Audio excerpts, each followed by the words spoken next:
Глава 6. Дхьяна-йога. Верховный Господь сказал: «Тот, кто не привязан к плодам своего труда, но действует верный своему долгу, воистину отрекся от мира. Именно он настоящий йог, а не тот, кто не зажигает огня и не выполняет своих обязанностей. Знай же, о сын Панду, то, что называют отречением от мира, по сути дела и есть йога, или воссоединение со Всевышним, ибо йогом можно стать только избавившись от стремления к чувственным удовольствиям. Говорится, что для того, кто только начал заниматься восьмиступенчатой йогой, средством достижения цели служит деятельность, а для того, кто достиг совершенства, средством становится полное прекращение материальной деятельности. Говорят также, что йог достигает совершенства, когда, полностью избавившись от материальных желаний, перестает искать чувственных удовольствий и заниматься материальной деятельностью. С помощью ума человек должен освободиться из материального плена, а не деградировать, опускаясь в низшие формы жизни. Ум может быть и другом обусловленной души, и ее врагом. Для того, кто обуздал ум, он становится лучшим другом, а для того, кому это не удалось, ум остается злейшим врагом. Тот, кто обуздал ум, уже осознал сверхдушу, ибо обрел умиротворение. Для такого человека не существует разницы между счастьем и горем, жарой и холодом, почетом и бесчестием. Человека, который овладел истинным знанием и, применяя его на практике, обрел полное удовлетворение, считают осознавшим свое «я» и называют йогом или мистиком. Такой человек находится на духовном уровне и всегда остается невозмутимым. Он не видит различия между булыжником, галькой и золотом. Его превосходит тот, кто одинаково относится ко всем, будь то искренние доброжелатели, отзывчивые благодетели, сторонние наблюдатели, посредники между ним и его врагами, завистливые друзья или враги, праведники или грешники. Тело, ум и душа йога должны быть всегда заняты деятельностью, связанной со Всевышним. Ему следует жить одному, в уединенном месте, постоянно держать ум в повиновении и быть свободным от желаний и собственнических чувств. Для занятий йогой надо найти чистое уединенное место, постелить на землю циновку из травы куша, покрыв ее оленьей шкурой и мягкой тканью. Сидение не должно быть слишком высоким или, наоборот, слишком низким. Усевшись как следует, можно приступить к практике йоги. Обуздав ум и чувства, контролируя деятельность тела и сосредоточив мысленный взор в одной точке, йог должен очистить сердце от материальной скверны. Держа корпус, шею и голову на одной линии, йог должен сосредоточить взгляд на кончике носа. Успокоив и обуздав ум, избавившись от страха и полностью отказавшись от половой жизни, он должен устремить мысленный взор на мой образ в сердце и сделать меня своей высшей целью. Держа под постоянным контролем деятельность своего тела и ума, йог-мистик окончательно подчиняет ум своей власти и, прекратив материальное существование, достигает царства Бога. О Арджуна, человек никогда не станет йогом, если он ест слишком много или слишком мало, спит слишком много или спит недостаточно. Тот, кто умерен в еде, сне, труде и отдыхе, может, занимаясь йогой, избавиться от всех материальных страданий.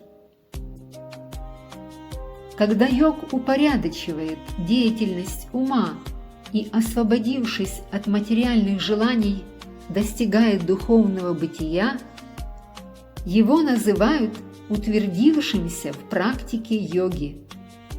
Подобно тому, как пламя светильника горит ровно в тихом месте, йог, обуздавший ум, всегда остается погруженным в медитацию, устремив внутренний взор на духовное «Я». Когда йог достигает этой ступени совершенства, именуемой трансом или самадхи, его ум полностью отстраняется от материальной деятельности. Благодаря чистоте ума он обретает способность видеть свое истинное «Я», и оно становится для него источником радости и счастья.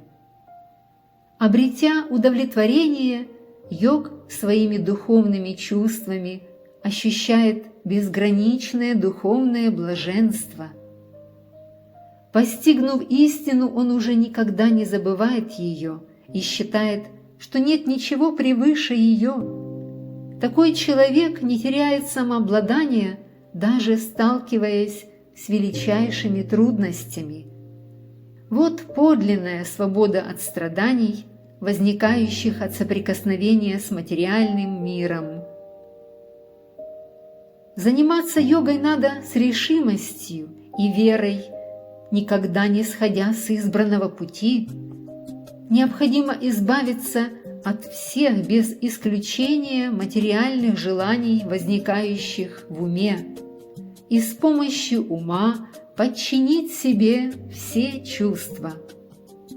Постепенно, шаг за шагом, с помощью разума, опирающегося на твердую убежденность, йог должен погрузиться в транс и полностью сосредоточить ум на душе, не думая ни о чем другом. Куда бы ни устремлялся ум, изменчивый и беспокойный по природе, йог всегда должен возвращать его под власть своего истинного «Я». Йог, который сосредоточил ум на мне, достигает вершины духовного блаженства. Выйдя из-под влияния гуны страсти, он осознает свое качественное тождество с Абсолютом и таким образом освобождается от всех последствий своих прошлых поступков. Так, обуздав ум и чувства и непрестанно занимаясь практикой йоги, человек полностью очищается от материальной скверны и обретает высшее, совершенное счастье в трансцендентном любовном служении Всевышнему. Совершенный йог видит меня пребывающим во всех живых существах, а всех живых существ пребывающими во мне. Воистину осознавшая себя душа видит меня, единого Верховного Господа, повсюду. Для того, кто видит меня во всем сущем и все сущее во мне, я никогда не буду потерян, и он никогда не будет потерян для меня. Он поклоняется и служит сверхдуше, зная, что сверхдуша и я – суть одно. Такой йог всегда при любых обстоятельствах остается во мне. Совершенным йогом, о Арджуна, называют того, кто, сопоставляя каждого с собой, видит, что и в счастье, и в горе все существа поистине равны. Арджуна сказал: «О Мадхусудана, практика йоги, которую ты описал, кажется мне непосильной, ибо ум мой беспокоен и неустойчив. Ум неугомонен, неистов, упрям и очень силен, о Кришна. И мне кажется, укротить его труднее, чем остановить ветер. Господь Шри Кришна сказал: «О могучерукий сын Кунти, обуздать беспокойный ум, конечно же, чрезвычайно трудно. Однако это можно сделать с помощью определенной практики и отказа от мирских удовольствий. Для того, чей ум не обуздан, самоосознание – непосильный труд. Но тот, кто покорил ум и идет к цели верным путем, непременно добьется успеха. Таково мое мнение». Арджуна спросил: «О Кришна, какова судьба неудачливого йога, который с верой шел путем духовного самопознания, но затем оставил его, прельстившись мирскими удовольствиями, и не достиг совершенства? О Кришна, разве человек, сошедший с пути йоги, не лишается всех духовных и материальных приобретений и не исчезает, подобно разорванному облаку, нигде не найдя прибежища? Это сомнение мучит меня, о Кришна, поэтому я прошу тебя рассеять его. Лишь ты один можешь избавить меня от подобных сомнений». Верховный Господь сказал: «О сын Притхи, йогу, вершащему благие дела, не грозит гибель ни в этой жизни, ни в следующей. О мой друг, зло никогда не одолеет того, кто творит добро. Йог, не сумевший достичь совершенства, после смерти долгие годы наслаждается жизнью на планетах, где живут благочестивые существа, а затем рождается в семье праведников или богатых и знатных людей. Или он появляется на свет в семье людей, глубоко постигших духовную науку. Редко кому в этом мире выпадает такая удача. Тогда, о потомок Куру, в нем просыпается божественное сознание, которое он развил в предыдущих жизнях, и он снова начинает заниматься йогой, стремясь достичь совершенства. Благодаря этому божественному сознанию в нем само собой просыпается влечение к практике йоги. Такого йога, стремящегося к духовному знанию, не привлекают ведические обряды и ритуалы. Он усердно занимается практикой йоги и в конце концов, спустя множество жизней, полностью очищается от материальной скверны, обретает духовное совершенство и достигает высшей цели. Йог намного превосходит аскета, философа и человека, стремящегося к плодам своего труда. Поэтому, о Арджуна, невзирая ни на что, стань йогом.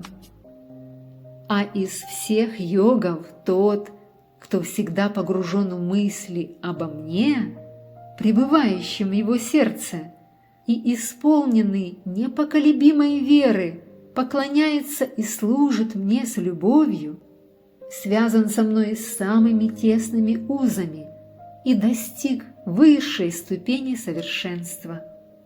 Таково мое мнение.